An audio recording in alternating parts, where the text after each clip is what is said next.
بسم اللہ الرحمن الرحیم. ڈیئر اسٹوڈنٹس، السلام علیکم. آج کا 10th کلاس کا جو ہمارا ٹاپک ہے وہ ہے ذوالفقار علی بھٹو کے دور حکومت کی اصلاحات.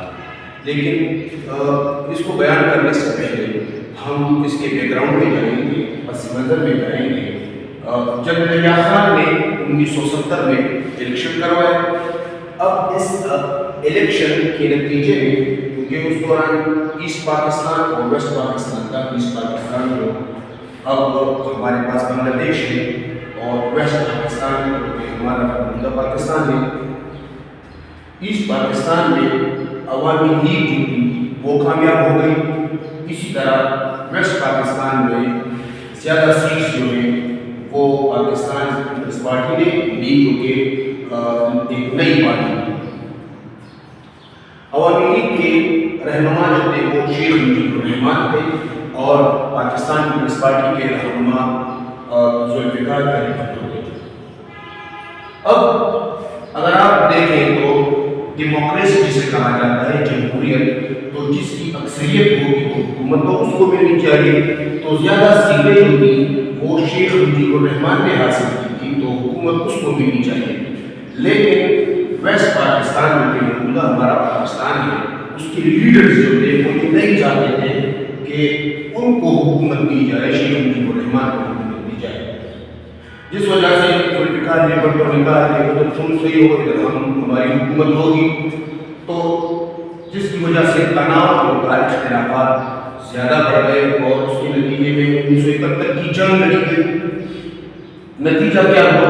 بنگلہ دیش جو تھا وہ بن جاتا ہے اور وہاں پر عوامی لیگ کی حکومت ہوتی ہے، شیخ مجیب الرحمان کی، اور یہاں پر پاکستان پیپلز پارٹی کو حکومت مل جاتی ہے. بھٹو کی حکومت جو تھی اس نے جب اقتدار سنبھالا تو انتہائی نازک وقت تھا، کیونکہ اس دوران یہ جنگ ہوئی تھی تو زیادہ ہمارے فوجی اور کچھ عوام ہوتے لوگ بھی جو تھے وہ انڈین کنٹرول میں تھے. اور پھر یہاں پر ایک بڑا چیلنج تھا بھٹو کے لیے، یہ ایک نازک وقت تھا کیونکہ لوگ جو تھے کافی مایوس ہو گئے تھے. 20 دسمبر 1971 کو ذوالفقار علی بھٹو نے اقتدار سنبھالا اور ذوالفقار علی بھٹو جو تھے وہ پہلے یعنی فرسٹ مارشل لا ایڈمنسٹریٹر تھے، فرسٹ سیویلین مارشل ایڈمنسٹریٹر بن گئے اور اپریل 1972 تک یہ مارشل لا رہا. اب ہم جو ہمارے مین ٹاپک کی طرف ہم آتے ہیں، بھٹو کے جو ریفارمز تھے، جو اصلاحات تھے. اب ریفارمز پازیٹیو چینج کو کہا جاتا ہے. پازیٹیو چینج یعنی جب آپ کوئی تبدیلی کرتے ہیں لیکن عوام کے مفاد کے لیے کرتے ہیں، لوگوں کے لیے کرتے ہیں، حکومت کے لیے کرتے ہیں، ملک کے لیے کرتے ہیں. تو بھٹو نے بہت سے دعوے کیے کہ میں ایسے ریفارمز لاؤں گا جو ملک کو میں تبدیل کر دوں گا. اب اس ریفارمز کو اسلامک سوشلزم جسے کہا جاتا ہے، اس کا جو سلوگن تھا، اس کا جو نعرہ تھا وہ تھا روٹی کپڑا مکان. سوشلزم یعنی جو غریب طبقہ ہے اس کو سہولیات دی جائے. سوشلزم ریفارمز تھے، یعنی اب اس کا مطلب اصل میں یہ تھا کہ دولت جو ہے وہ چند ہاتھوں میں نہ رہے. جس طرح ہم سب کو پتا ہے کہ دو بلاکس ہیں، ایک سوشلسٹ ہے سوشلزم اور دوسرا کیپٹلزم. کو امریکہ میں کیپٹلزم ایک سرمایہ دارانہ نظام ہے اور یہ سوشلزم کا ہے وہ جو رشیا میں ہے، چائنا میں ہے. تو بھٹو چاہتے تھے کہ ہم بھی سوشلسٹ ریفارمز کو لائیں پاکستان میں. اب اس میں سب سے پہلے ہم پڑھیں گے لینڈ ریفارمز. جاگیردارانہ نظام ختم کرنا چاہتے تھے. جاگیردار کیونکہ جو جاگیردار تھے ان کے پاس زیادہ زمینیں تھیں، ہزاروں ایکڑ زمینیں ہوتی تھی ان کے پاس. 313 بیوروکریٹس جو ہیں، جو جسے نوکرشاہی کہا جاتا ہے، افسرشاہی کہا جاتا ہے، آپ اسے ایلیٹ کلاس بھی کہہ سکتے ہیں، اس کو فارغ کر دیا گیا. زمیندار جو تھے، بڑے بڑے زمیندار، بڑے بڑے جاگیردار جو تھے، ان سے زمینیں لی گئی اور جو حد مقرر کی گئی، حد تو جو اریگیٹڈ زمینیں جو تھی، جو نہری زمینیں تھیں، وہ 150 ایکڑ حد تک ہوں گے، اور اسی طرح ان اریگیٹڈ جو بارانی زمینیں ہیں وہ 300 ایکڑ یعنی ایک زمیندار اپنے پاس رکھ سکتا ہے، اس کی ملکیت میں آ سکتی ہے۔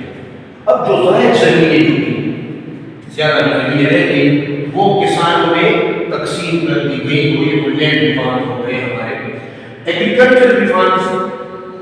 اب قرضے دیے گئے، ایگریکلچر ریفارمز، یہ ساری جو اصلاحات ہیں، کسانوں کو قرضے دیے گئے، ٹریکٹرز دیے گئے، سبسڈی دی گئی، اس کو فیسیلیٹیٹ کیا گیا۔